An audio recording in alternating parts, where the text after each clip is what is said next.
What's up, you guys? Sean Ross Sapp here, managing editor of FightfulWrestling.com. Fightful.com here for the September 16th post-Raw podcast. We are joined by a familiar face, Alex Pawlowski. Wait, he looks a little bit different this time, though.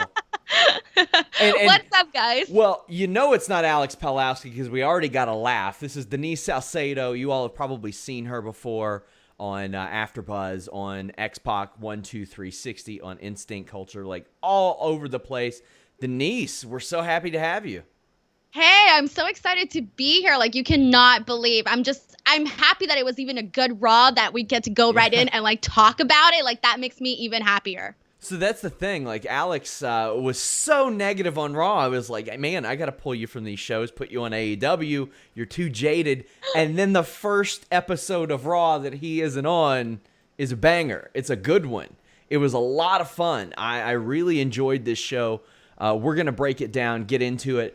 Denise, tell the people a little bit about yourself. I told them a little bit about you, but...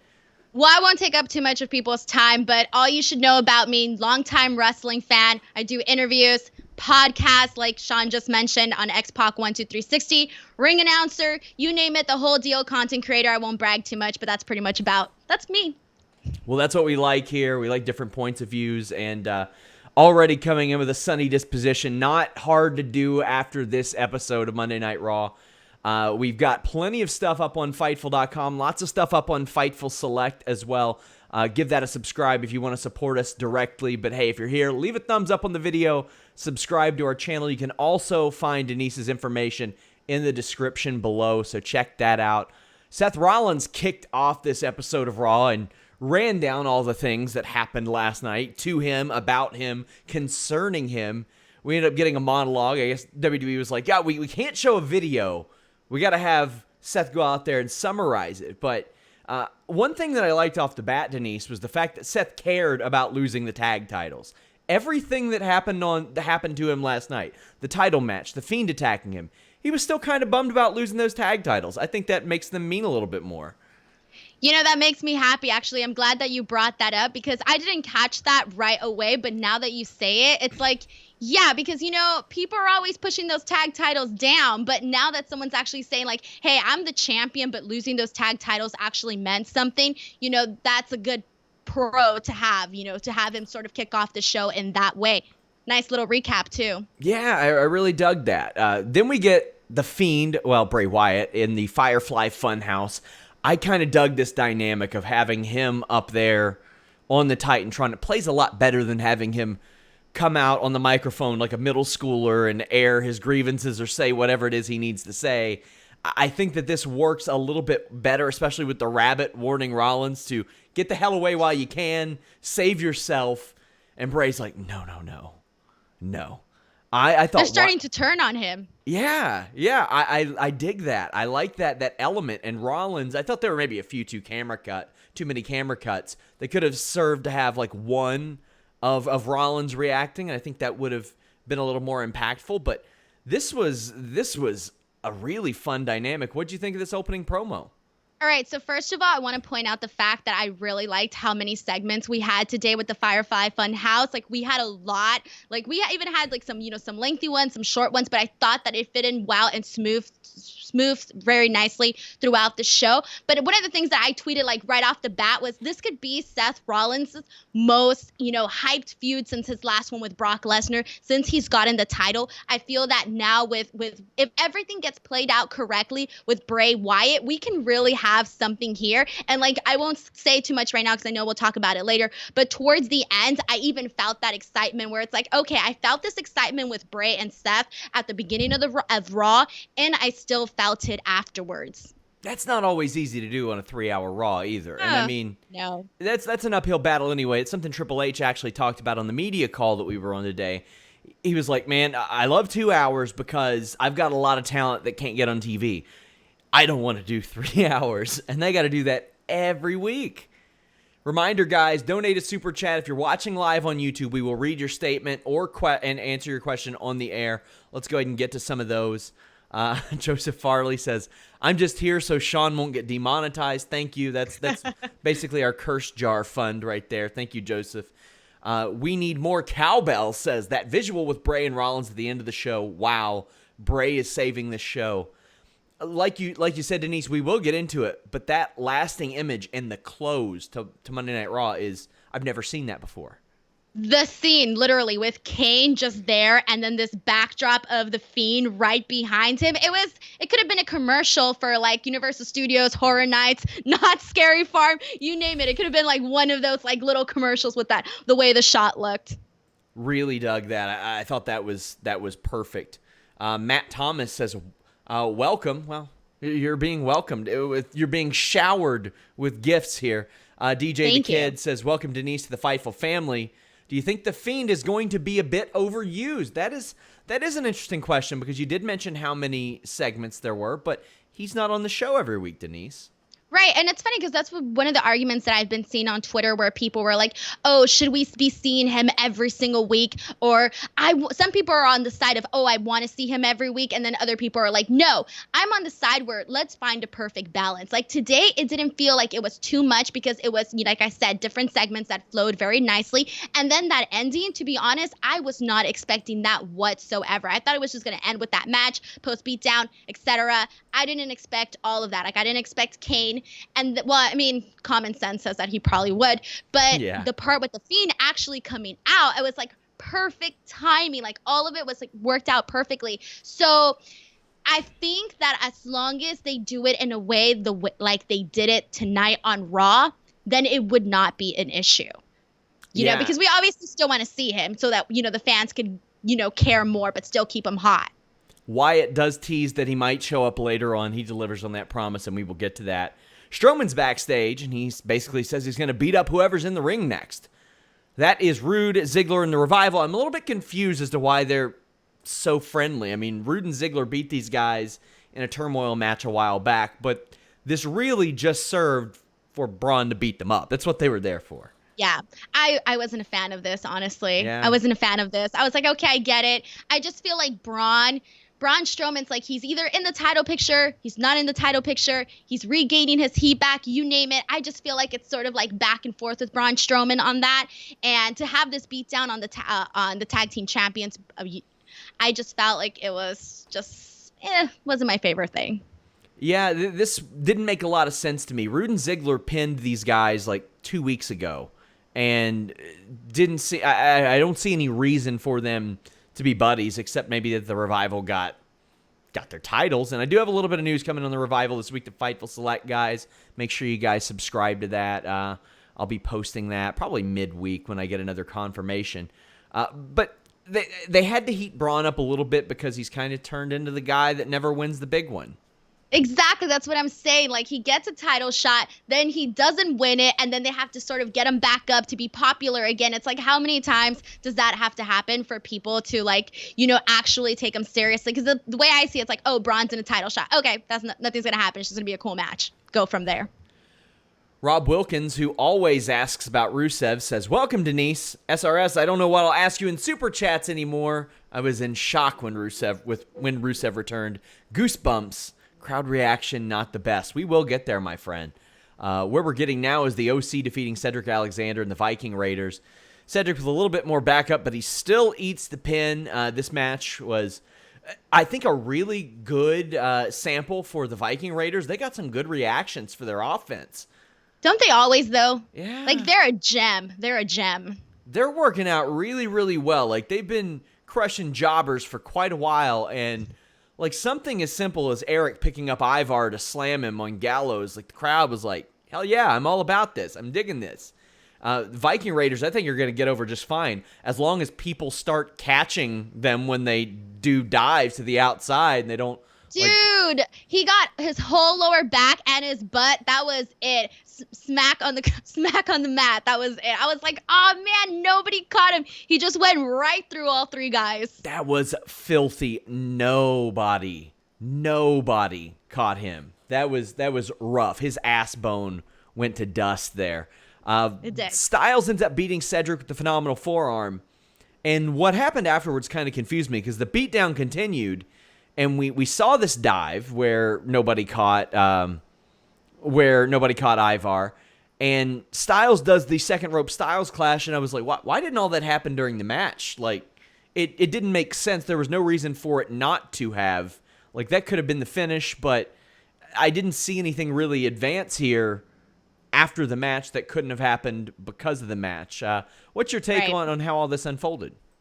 Well, to be honest, I kind of feel a little bad for Cedric Alexander. I kind of felt like at first, he had to take the pin, then he got this beat down by AJ, and then he comes back, gets a little bit of heat, but it didn't work out because he's not an established character yet. So I feel like because of that, like people didn't really have his back, and I felt like it hurt him a little bit more than it could help him.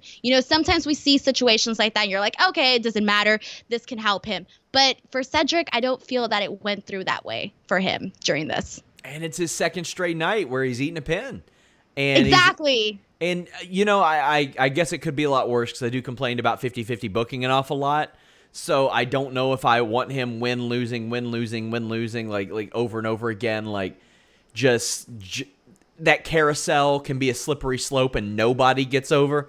And AJ Styles is portrayed as among the best wrestlers in the world, period. And I'm okay with that. Like, he is one of the best wrestlers in the world. I'm okay with him being kept strong.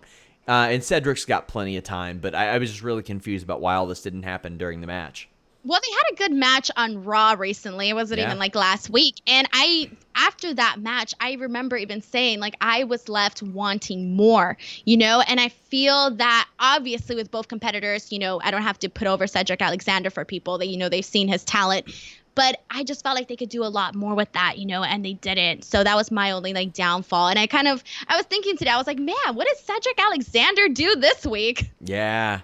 That's kind of how I felt during Have another super chat from Jacob Noble. He says, disregarding storylines purely based off of talent, who would you draft first overall in the draft? Also, welcome, Denise. Hey. To me, it's hard to just say disregarding storylines because number one in the draft is so contingent on storyline. And how well somebody is booked and how they can deliver in that spot goes a lot into it. I would say regardless of storyline or not, I would probably put Becky Lynch up there. I think one of the horsewomen need to be the number one draft pick on this show because then you immediately establish to people who may be checking out Raw or SmackDown for the first time on Fox in a while that, hey, the women are in a different place than maybe where they were when you left. This is how important they are. They main evented WrestleMania this year. I would go as far as to say that the horsewomen should be the first 4 people picked in this draft. Denise, who would you have as the first draft pick? Well, I feel you on that one with Becky, honestly. I feel like the reaction that she gets continuously, and right now I feel like she's kind of just getting back into that groove where she kind of was a little bit prior to WrestleMania, with that fan popularity. So I would say her as well. But the thing about this is that it's kind of like, all right, this is a chance to sort of mix things up and, get new, fresh storylines out there. So that's why it's kind of like, when it's like disregarding storyline, I can't see it that way because the way I see it, it's like this is time for fresh new storylines, and that's what we want, especially going into this move with Fox. Like for me, like I want to see obviously a finale to everything, but I want to see that continuation of something new, something exciting to get people to go in and say, hey, this is why I want to go and watch SmackDown on Fox. Yeah, I completely agree there. We have another super chat. Denise, or We Need More Cowbell says, Denise, I'm loving those beats. Sean, they're actually not Beats. They're like $5 headphones from Walmart. So listen to this. Homeboy says to me here, those earplugs gotta go, buddy. Well, no, they don't because they plug right into my microphone. That's what I'm rocking. They cost actually, I bought these at the airport, so they probably cost like 6 times as much as Denise's. The worst. That's the worst. Every time I forget them. Every time, without fail. We have another one. Brian Hall says, Bayley as a heel acts like a Disney Channel actress getting cast as a villain, and I love it. I didn't think about it that way. She's so good at this, Denise. Like little social media things, like her saying that she left her hair straightener on, and that's why she ran to the back. I love that. And like Zelina got mad at her for saying, hey, do you still wrestle? And Bayley was like, well, I'm just a fan of your work. I didn't mean to offend you. I think See, that's and really that's good. the things. Those are the things that Bailey is good at. Like, we need more of that. And I feel like she's starting to take note, from Becky with like really utilizing social media. And especially like nowadays, like for every guy, like let's say they're not getting their moment, on the show or whatever, like utilize social media as your advantage points. Whoever's not utilizing it, it's like sleeping on that because it's an opportunity to get the people to sort of get behind you in a sort of way, even if you're not being like showcased the way you either want to or not showcased enough. Yeah. Up next, Mayor Glenn Jacobs shows up to give R-Truth and Carmella a tour of Knoxville. He'll take them to the University of Tennessee field, but he has a ref with him. You can kind of see this coming from the first segment because it is R-Truth, and you can work these types of segments with anybody. We've seen it with Pat Patterson and Gerald Briscoe, with pregnant women like Maria. Like we've seen it with retired wrestlers over and over again. Again, we'll get to how Kane finished things off, but I thought this was a great use of Kane throughout the show. It really was. And my favorite part was when Renee Young was like, "You go, Glenn Coco." I was like, my mean girl's heart just exploded right there. I thought that was a nice little add to it. But it was fun because, you kind of see the fact like, oh, hey, he's a referee. Again, unexpected, a cute way to use Kane, And he had not wrestled, I think, since Crown Jewel last year. So this was technically his first match of 2019. He's wrestled for WWE every year since 1995 now. I saw your tweet on that. That was a nice little fun fact. Yeah, that guy's been around forever, and he even wrestled in WCW for a couple of matches in like 93. So he's been on national TV for so long. So long. He ends up winning the title when R-Truth runs into the goalpost, and I love him chanting at himself. "I've still got it." I dig it. Yeah, that was nice. That was really cool.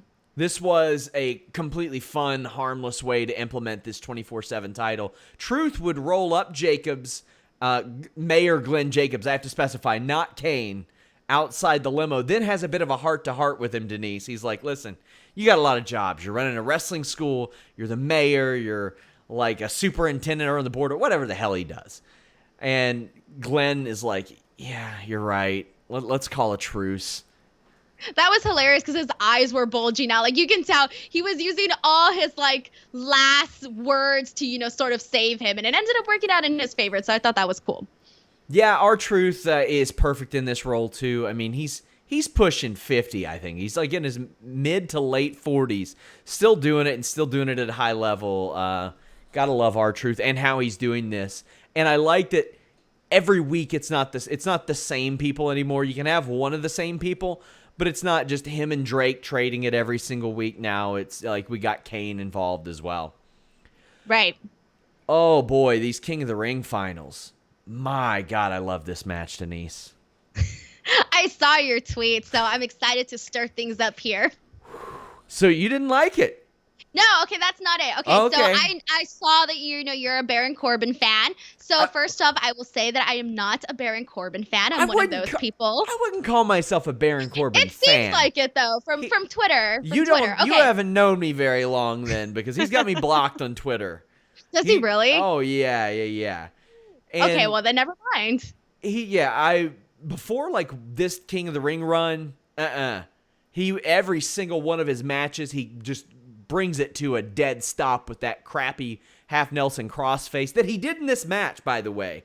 But every time you just know he's grabbing that half Nelson, he's reaching across their face, and he's parking his big ass there for about 3 minutes. And then a commercial break. So people there live are just like on their phone. They're like trying to figure out if Tout still exists. Anything besides watching him in the ring. But here's the thing. Live, Baron Corbin gets great reactions no matter what. And I can see Vince McMahon right behind there in Gorilla, not realizing on TV it's not coming across, going, goddamn, pal, he's great. Listen to that. They hate him. I could see that happening. But until this run, I didn't see it for him. But I think that this King of the Ring run's been great. Tell me the reasons that you don't like Baron Corbin, because I'm very excited to hear this. Well, I mean, just from a start, like you said, okay, it's very hard for me to get into one of his matches. I just don't see him like as a personally, prior, I don't see him as a credible person, in the ring.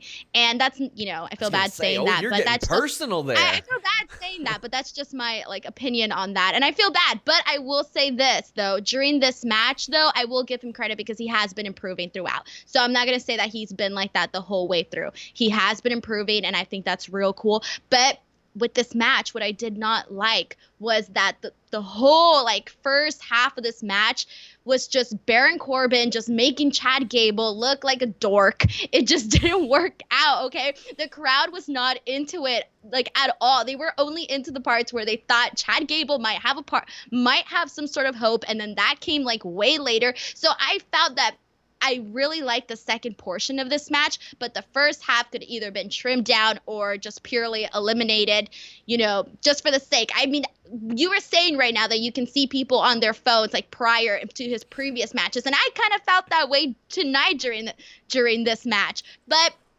again, once it progressed, it did get better. So I will give him credit for that. Towards the end, I was actually pretty interested in this match. But the only thing was that there was a big giveaway for me where I was like, okay, Chad Gable is definitely not winning this. And, even though part of me knew that he wasn't going to win this, I sort of still had hope, So I had hope on all of this. I just feel that this is an opportunity to give somebody that hasn't had the limelight, that hasn't had the opportunity. To me, it was an opportunity to push Chad Gable and give him something to make people care about him. People that may not see him already as this charismatic, great, talented wrestler. For those people to see him and give him that sort of, opportunity on a platform like this. Obviously, I know why Baron Corbin won and all of that, but I'm just a hater. I'm just hating right now. I got to So get you fired up more often. I like this. So I think that maybe they did this to heat Baron Corbin up because they know how badly they beat him down. He lost 732 straight title matches. And obviously they think a lot of him. And I think that's probably why they did it. And Gable, he really could have used this as well. But I think I was not into the match the first 6-7 minutes, like you said. And I was like, is this going to fit the profile of this tournament? Because this tournament was a very fast-paced tournament. That's why I liked so many of Baron Corbin's matches, is because he worked the pace where he didn't grab that dumbass crossface and hold it there forever. He worked a very fast-paced style. He faced a lot smaller guys like Gable, and that's what I expected from the get-go here. Gable is so good at selling that I think that he made that methodical beatdown really work, and I think that's why the crowd got so fired up towards the end of it. He hit those rolling kicks, and man, those hit really, really well. And then Corbin would cut him off with the pop-up power slam, and it worked. Probably my favorite part of this match is Gable, who's been called short nonstop every week. He tears away at Corbin's legs, who also poked fun at him. He's like, well, you're my size now. Enjoy it. I love that touch. He took out all that anger, all that aggression. Then they followed it up with a deep six. Didn't win, but Corbin always hits that well. The Chaos Theory hit, and Gable didn't win, and I knew it then. I was like, man, he ain't winning this one.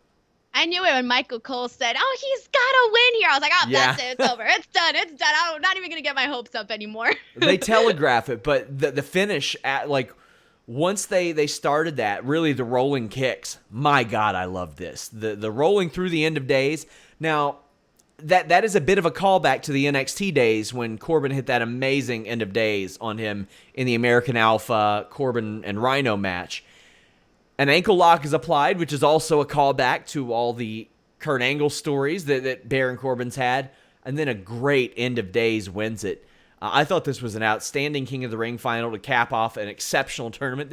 Nobody's going to confuse this tournament for a G1 or a Bola or anything like that, but in the scope of WWE, I thought that they worked this tournament very well. I haven't heard your thoughts on maybe previous matches. What did you think of this King of the Ring tournament in totality?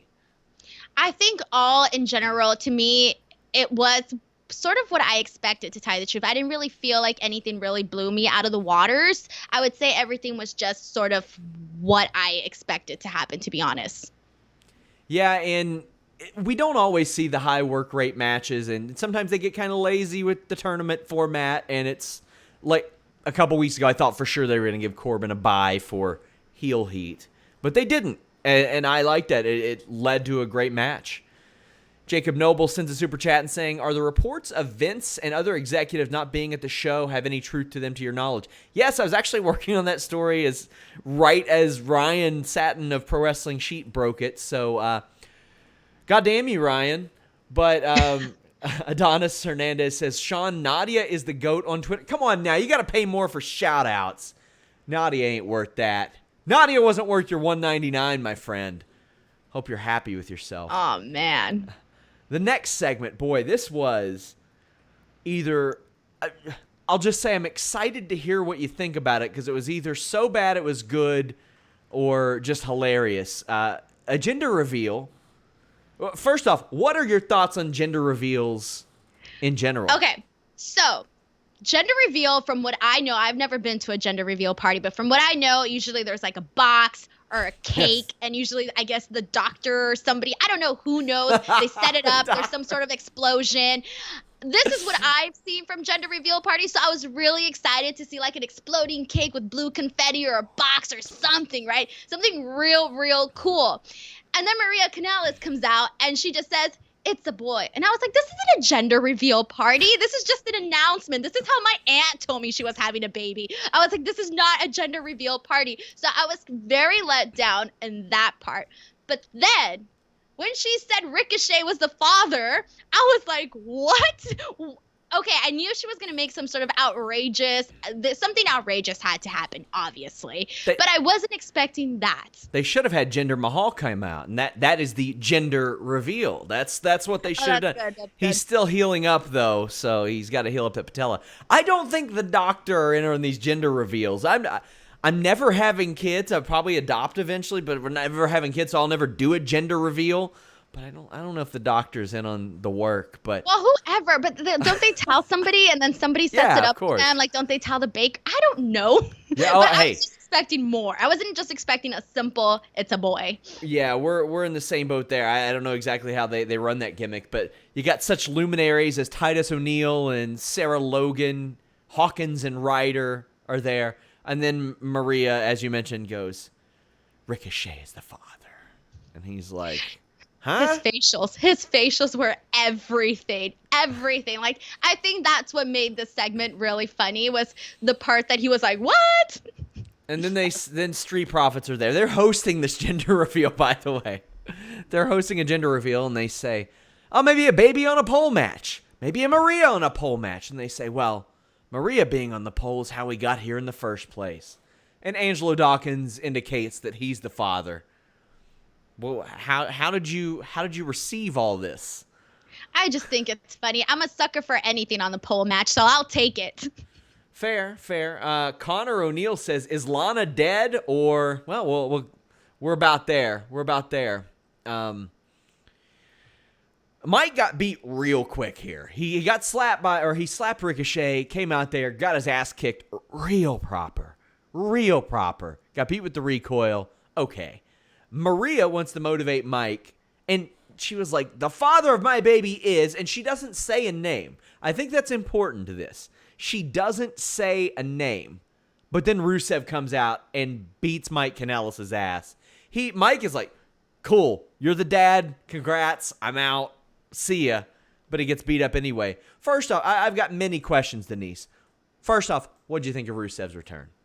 Dude, okay, so I remember the last time when he came back and he was like super fit, I was amazed. But then this time he comes back again and I'm like, dude, where are you working out? What are you doing to your body? You look incredible.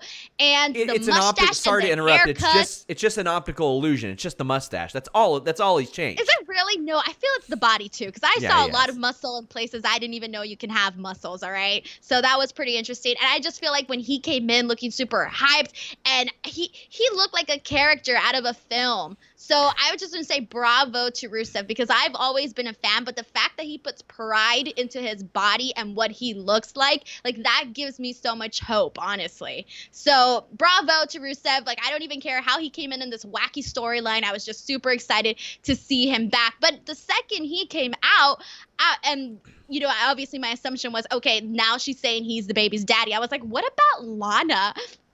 there should be some more drama there too now. Exactly. So the super chat question was, is Lana dead? Maybe in the WWE universe of things. I don't know.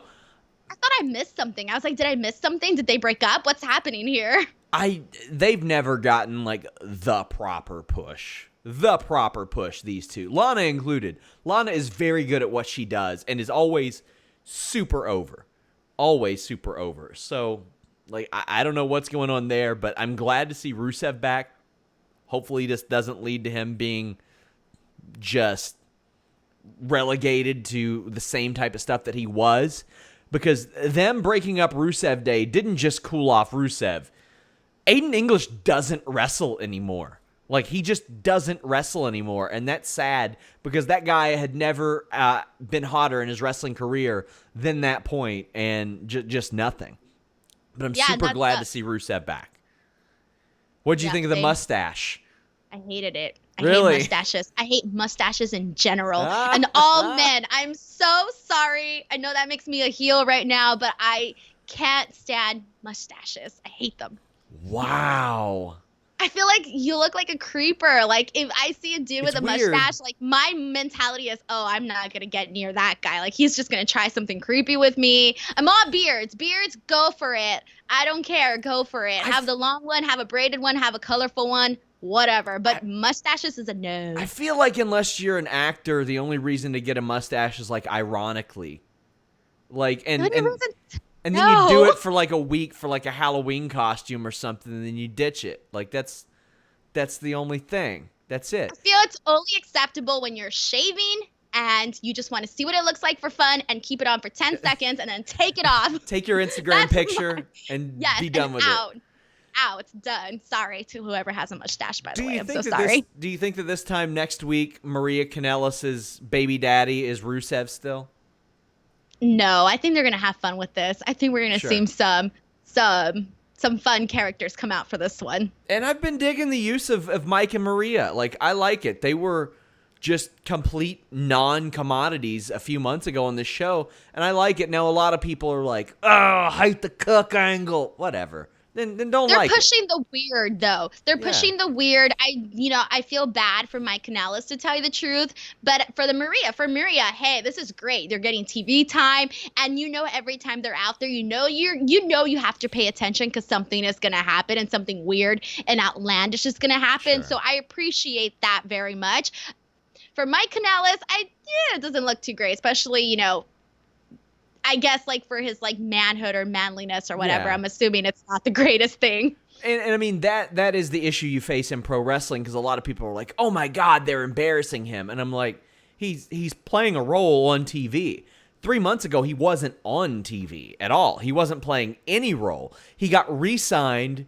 He and his wife both got re-signed to 6-figure deals for like 5 years, and now they're on TV playing a role. Now, I heard Eric Bischoff mentioning this last week on his podcast, where they muddy the waters is Mike Bennett is playing Mike Kanellis, an extension of himself here. So people take these things a little bit too literally, and they don't, I guess they think that this is like some kind of shot to him. And if it is, he's rolling with the punches because he's playing this role exceptionally well. That's true, yeah.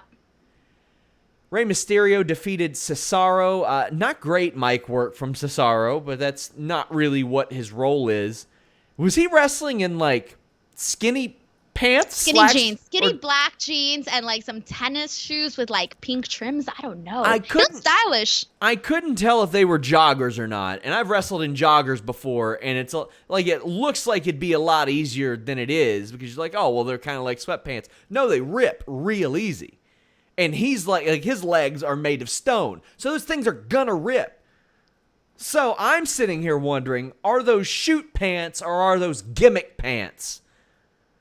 I don't know, because he seemed to move in them very, very well. Yeah, the whole match. And he's like keeping up with Rey Mysterio. And I've got some friends that are wrestlers that they've got like worked pants that look like they're dress pants, but they're not. And they add flexibility and all that stuff for when they're in the ring. But, man, I couldn't. No way. There are some good spots for this match, but the crowd wasn't too into it. Why do you think that was? Okay, so here's what I was thinking about prior to this. I was like, you know what the thing is? Okay, so first of all, great start with Rey Mysterio and Cesaro, having a match together. Fine and dandy. But the thing that I've noticed with Rey Mysterio is that he's like in no actual storyline. So I feel if he's in no storyline, then why not just go out there with different opponents and have incredible matches? Yeah. And I feel that because there's no storyline attached to that, it really didn't give people a chance to, really care about it. And then I feel that people want to see a certain match from Rey Mysterio, and when they don't get that, it's sort of a letdown. You want to see Rey Mysterio, and it's not to say like, oh, it's Rey Mysterio. No, it's just the way that this match happens to be laid out. But I just think that we want to see, more of a difference, because even like with his last match with Grand Metalik, even though that was a slow-paced lucha mask, it was still a good match to where people were talking about it because it was something a little bit different, something that you don't always see on WWE. So I feel that people want to see more of that. Like, if you're going to have the uniqueness of a character like Rey Mysterio, you should utilize that and, have good matches with different opponents and different types of matches as well. And there's a lot of guys that can keep up with Rey and do, obviously, lots of guys. There's a lot of guys that can work his style and put on a really good match. And I think that's what people want to see. Yeah, and as you mentioned, there's not much of a story attached to this outside of, hey, I'm not ready to retire, so I'm just, like, he's just going out and having matches. Well, and they seem to play that out in commentary today. They made it just seem like he was just there to secure his son's future. Is really what they made it seem like. Which I get it, but I wasn't too big of a fan of them saying like this is the sole reason why he's here. Yeah. A gorilla press gut buster from Cesaro hits. That was great. A suicide dive DDT from Rey. Cesaro muscles up Rey, but gets beaten with a sunset flip powerbomb. Like I said, some good work, some good stuff, but the crowd wasn't there. A good TV match, but really there's not a lot of meaning behind it. It seems like, however, there was some meaning behind the Authors of Pain vignette. These guys, that was so good. Once upon a time, were tag champions, which I completely forgot about. And I, honestly, before this, I was wondering, I'm like, hey, are they being held off because NXT is going to USA Network? Maybe they throw them back there. I could think of a lot worse things than Stokely Hathaway, Malcolm Bivens managing Authors of Pain. Hey, even here, I'm okay with it. But this was different, Denise. This was them speaking in their native languages and basically insulting the tag team division. This was an interesting way to present them, and I'm digging it so far. This was awesome. Honestly, this was probably one of my favorite things on Raw today, and I wasn't expecting that at all. So I've obviously always liked the Authors of Pain, but I feel like today I became I can actually say, hey, I'm a fan, because my favorite line, and I didn't quote it verbatim, but my favorite line was when they said that the tag team division here is soft. They are soft, and we are real men, and we almost had a career in fighting in MMA, but nobody wanted to fight us, and now no one wants to fight us here. Oh my God, that was so awesome. I just kind of felt like this came across really well. And then the fact that they're saying like we're not here to mess around. We're here to have a legit competitive career. And I liked it. I thought it was really badass. It was awesome. I'm a fan. I want to see more of that. That was not them talking out of their asses. Like, Razor fought in Bellator, like as recently as I think less than 5 years ago, and I retweeted a picture of him choking a man unconscious, the standing guillotine. Not easy to do at the professional level of MMA, especially as a heavyweight. He's beaten UFC veterans before in like 18 seconds, and I mean, I feel like the only reason he didn't pursue that MMA career is because he got invited to that Dubai tryout, I think maybe 6 or 7 months after his Bellator fight, and he did well and got hired. I love that. They're two big, bad sons of bitches, and like I could see them with like Samoa Joe fronting them one day. I think that is just, I thought that was the answer to the Shield like last year. If you wanted some just incomparable trio for the Shield to try to overcome, it should have been those three. That's long gone. But when they got brought up, Denise, a lot of people were like, oh, well, why not Ellering? And I don't know if Ellering would have fit in on Raw. I always thought Stokely was the way to go, but for now, them speaking for themselves with subtitles, I think it works. Do you think it can work long term? Oh yeah, for sure. It's something different. It brings it, the way I see it is if it rings authentically, then it's gonna get over. Honestly, like as long as they're portraying it and they believe in it and they believe in what they're saying, then the fans are gonna go ahead and they're gonna go for it.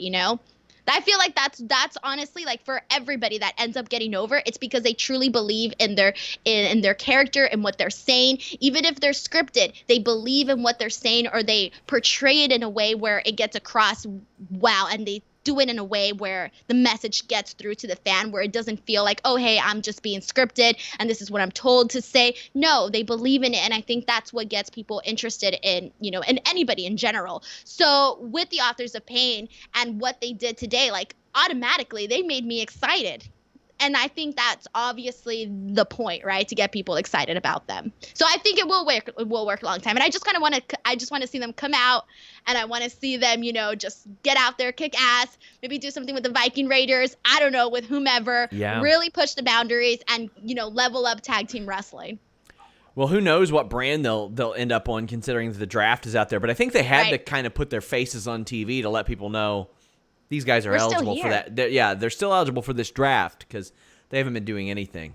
See, and that's the thing that's exciting too, is that, I can just say here, obviously we know that WWE has a big roster and they have a very talented roster, right? We can all say that. But when we see guys, come that we haven't seen in a while, Rusev, AOP, whoever, it's, just another, oh man, you know what? This is another example of somebody that I really want to see out there. And it makes you excited when you see those guys, highlighted in some sort of way, because you get your hopes up and you're like, okay, great. I'm really excited to see them in a match with this person and so on. So We have a super chat, somebody saying, are the Usos being punished? I haven't heard anything. I mean, one can assume that, but I can't exactly report it.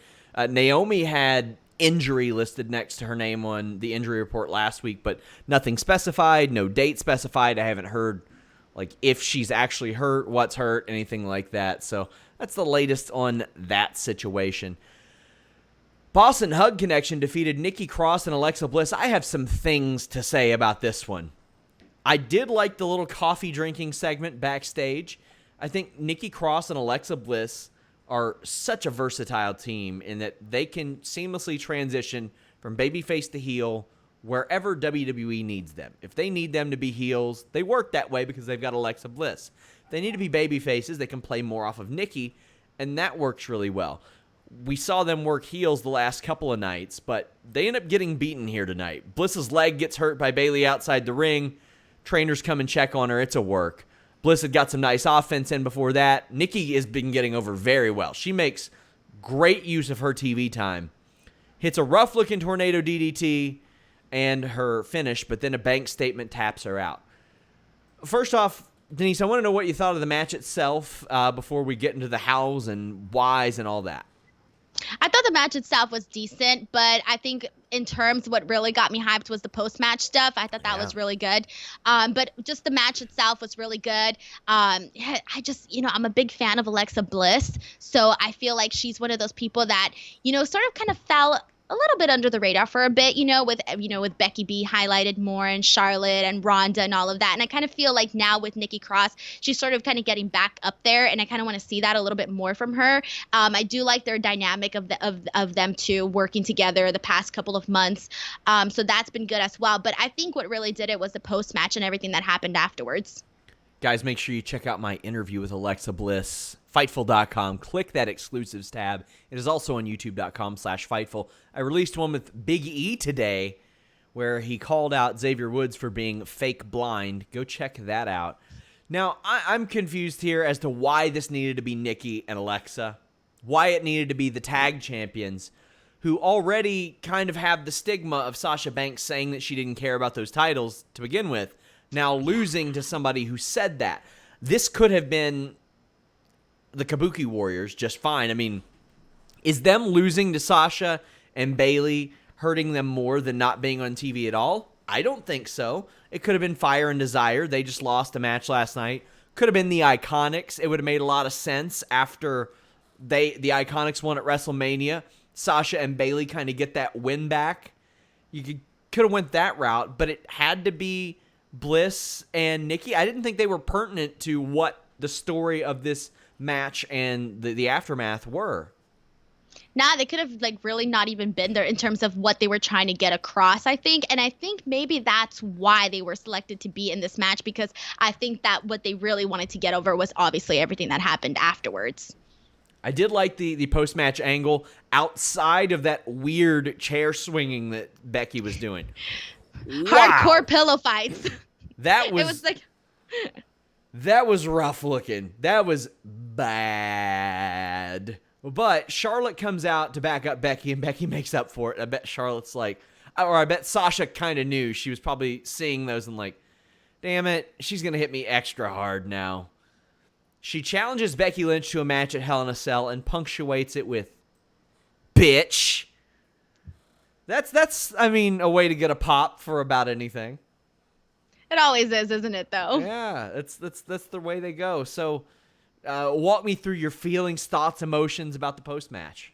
Okay, so some quick thoughts is that I do like this Charlotte face turn. I feel like it feels natural versus other times where it might not have felt as natural. And I do like her working together with Becky.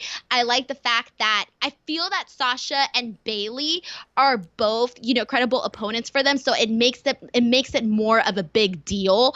And honestly, I thought this was at first I was kind of like, oh, I kind of want a break from seeing Sasha and Bayley all the time together. Like, I kind of want this break. I'm over it. We had that really long period where they were friends, they were enemies, they were friends, they were enemies. And I kind of sort of got over that. And then when I saw them, always be together, be an item, like you always know Bayley with Sasha, I was kind of annoyed of that. But then once this sort of played in with Becky and Charlotte, and then they both each have their own individual thing going on, it sort of made it more of something of me to more interesting for me, honestly. And I feel that this was just further proof of the fact that Becky is getting back to the place where she used to be. Because I feel when she was with Lacey Evans and she was right after, okay, so she had this big WrestleMania moment, right? And then she kind of goes back and then she starts working with Lacey. And so I feel like that didn't help her at all. Nobody thought she was losing that title. But Nobody. Now she's sort of getting back up there, back on the wheel. The fans are getting back on the Becky train, And like even today with like the loud Becky chants. And Sasha's over as well. So is Charlotte. So is Bayley. But no one compares to Becky. And it's just like, that's what we want to see because we still want to see that, And I feel like at some point we kind of lost it, but it's coming back. Kurosami 1997 says the four horsewomen do their best work with each other. Yeah, I mean, hey, the people you're in there and get the most reps with a lot of times are the people that you do the best work with. Dare I say, mentioning Lacey Evans, I thought she and Dana Brooke did some pretty good work tonight.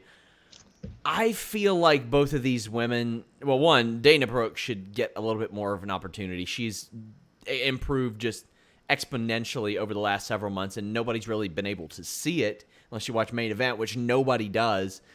Lacey has improved a little bit. Unfortunately, it came after she exhausted championship matches. Like WWE rammed those down our throat. It was too much, and it was too much too soon, honestly.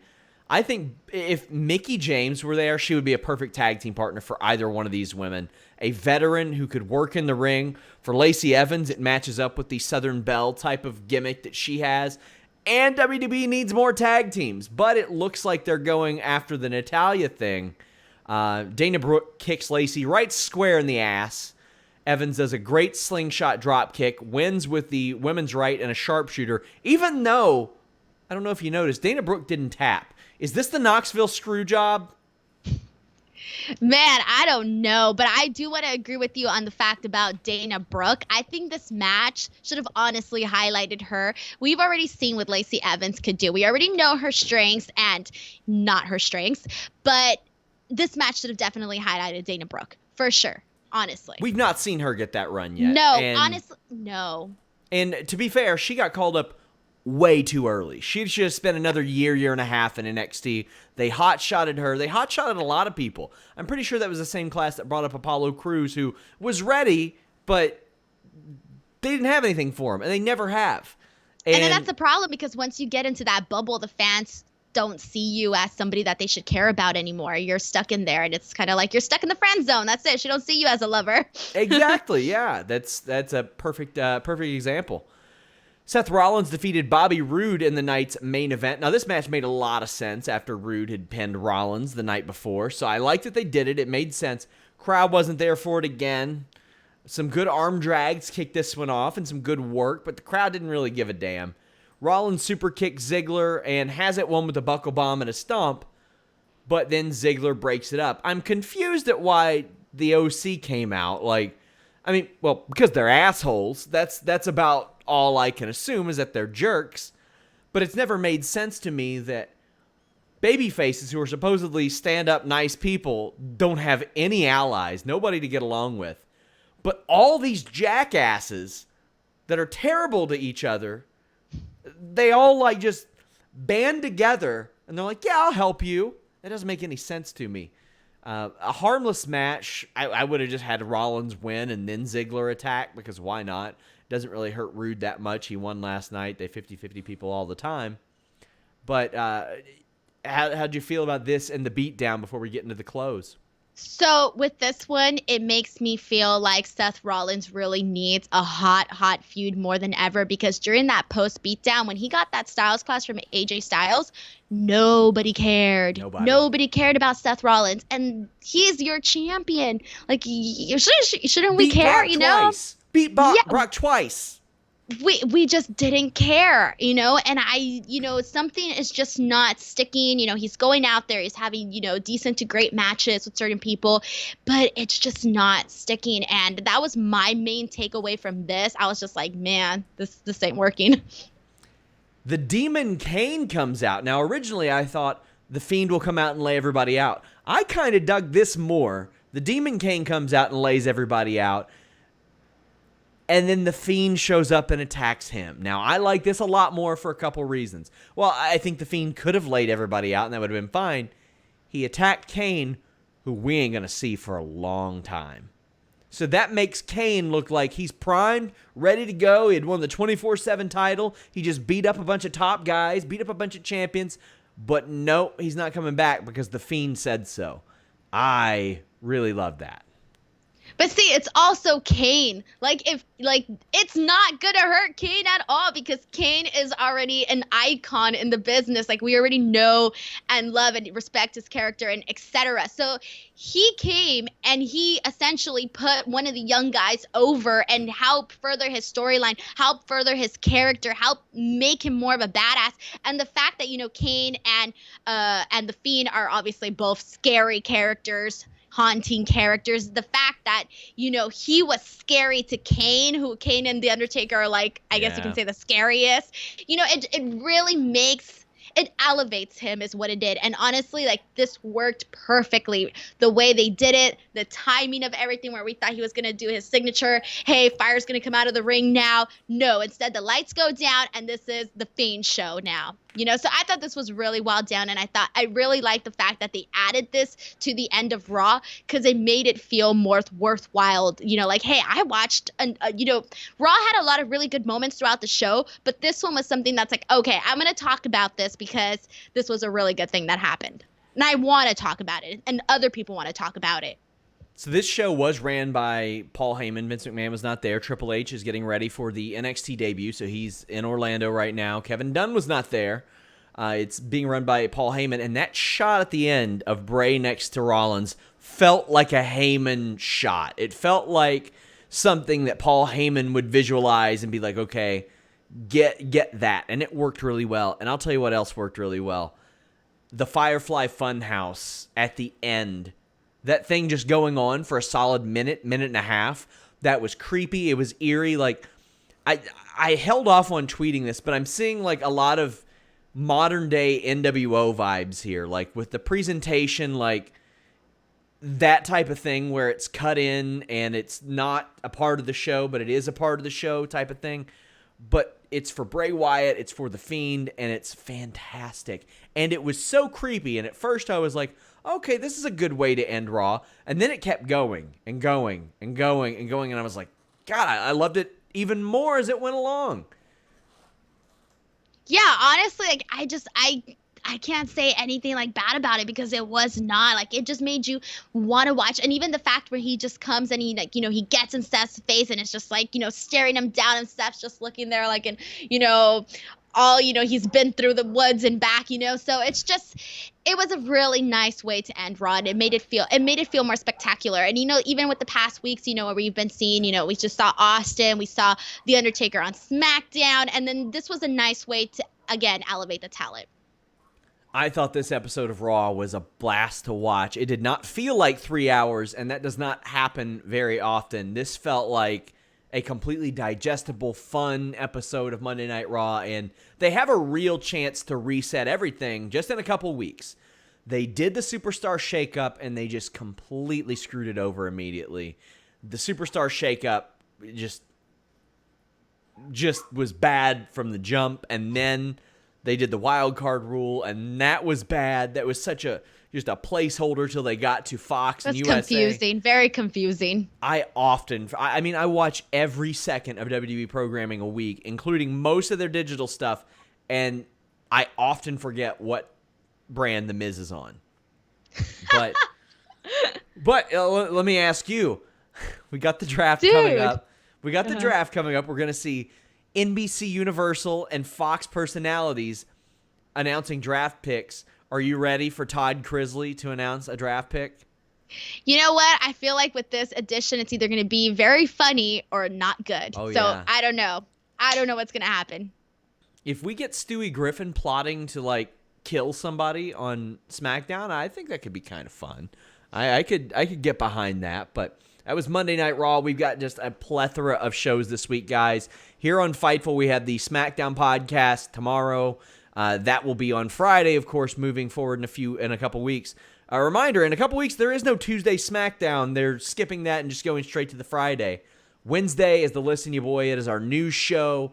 And we are debuting the post-NXT show right after this week's NXT, getting an early start on that, and then moving forward, it'll be NXT versus AEW. Quite frankly, I don't know how the hell I'm going to anchor that show, but we're going to figure it out on the fly for you guys, and we'll be there every Wednesday, 10:05 p.m. Eastern. If you want to support us directly, subscribe to FightfulSelect.com. Lots of exclusive podcasts, news. I'm doing a bonus Q&A show, I think this week, probably. I don't know, I got 11 shows this week. But just plenty of stuff, lots to get into. The MMA podcast on Tuesday. But Denise, tell the people where they can find you all over the place. Oh, man. First of all, I had a lot of fun doing this show. I'm sweating profusely because I couldn't turn the fan on and the lights hitting me in the face. So you name it, it's happening here. But I had a lot of fun doing this show, and I can't wait to be back next week. Guys, you can find me on Instagram and on Twitter @ Denise Salcedo, youtube.com/Denise Salcedo for a hybrid of pop culture and wrestling videos. I got a little jealous when I saw your Instagram follower count. I was like, damn. I'm slacking. Dude, Instagram's just bleh. I'm not even an Instagram girl anymore. I moved on. I like Twitter now. My God. Of course, guys, follow Denise, follow myself, follow Fightful. Leave those thumbs up. Until next time, we're out.